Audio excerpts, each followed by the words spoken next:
Mr. Morgan, do you believe coal use should be ended in the United States of America? I believe the market is speaking to that, and coal is no longer cost competitive. Do you view Boiler Act, I'm sure you're familiar with that regulation from about a decade ago, do you view that as a market force?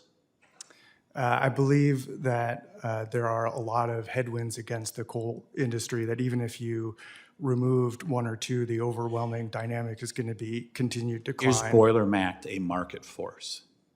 I believe it is internalizing an externality and having the industry bear the costs of its pollution. So yes. Appreciate your answer. Boiler Act is a federal regulation. Let me give you an example of its failure of what you call market forces. I have a mill in my district that installed a smokestack. They had to put up a higher stack, and the company invested north of $10 million in that. You know how much it reduced in emissions? I do not. None. Zero. It didn't reduce emissions at all. And this company had to spend $10 million of precious capital. That is not a market force. I can guarantee you that much. Mr. McCammon, was the 10-day rule working for you guys in Ohio? Yes. Mr. Moran, was it working in Alabama?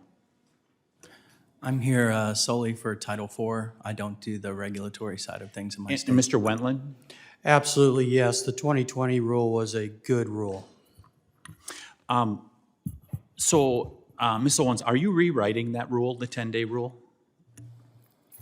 Yes, Representative, we are rewriting the rule. What is the deficiency? Why are you rewriting that rule within your agency? Well, there were several, when we reviewed the rule, there were several aspects of it that we determined we wanted to revisit. Among them were what we felt were unnecessary burdens that were placed on citizens who wanted to either file a complaint, a citizen's complaint, which the SMACRA gives them the right to do, and we wanted to make sure that they were having that opportunity without undue burdens in doing that. Thank you. Would you say your bureau has issues with bandwidth and staffing at times that causes delays? I mean, we've heard some about that. I'm sorry, I didn't get the first part of your question. Does your bureau have issues with staffing at times and just bandwidth to be able to get these processes done that causes delays? Well, yes, we do have staffing issues, as many agencies do. So why would you pull this back from the states?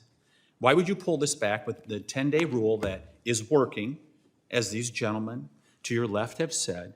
Why would you pull that back if you've got staffing issues, if you have delays that are happening as a result of whether, call it bandwidth or staffing delays?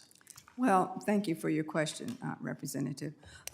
We have resources that review our regulations, and one of the things that we did at the beginning of this administration was to review regulations to determine if there were aspects of those regs that required our taking another look at them, and that is exactly what happened with the 10-day notice rule.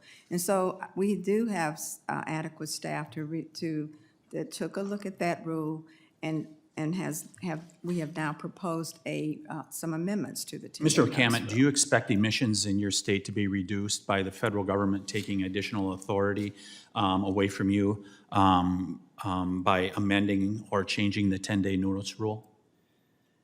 No, we do not. I think we would expect that we would spend more time and less cooperation with OSM in investigating legitimate complaints with the reversal in the rule. So as a result of delays, we actually could see more emissions by projects not getting done. Would that be correct? Yeah, spending more time in responding to complaints that we have already responded to previously or have data or information on. So yes, it could cause further delays. Ms. Owens, have you been instructed to stop or slow roll applications for coal projects? No, sir, I have not.